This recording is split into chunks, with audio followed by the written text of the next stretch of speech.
your girl A and welcome to my channel. So for today's video is i-share ko sa inyo yung aking nails.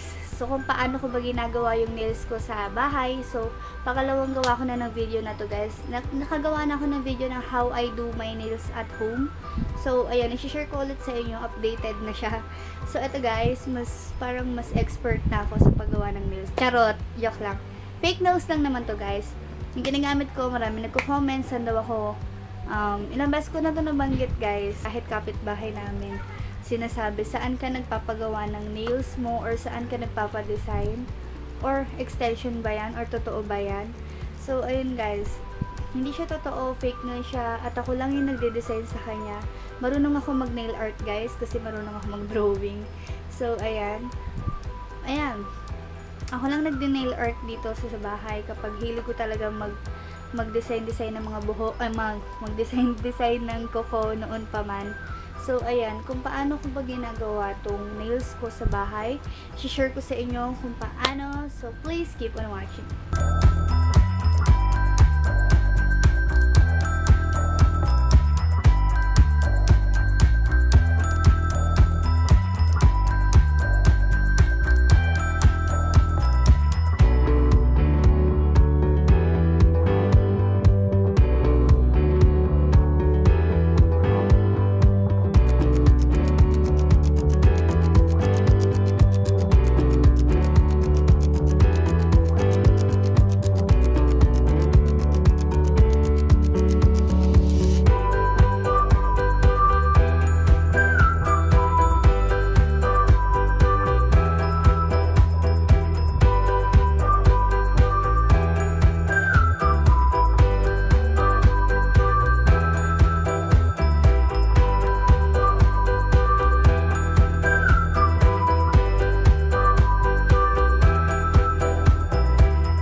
So, ayun guys, ganun lang kadali kung paano gawin tong nails ko sa bahay.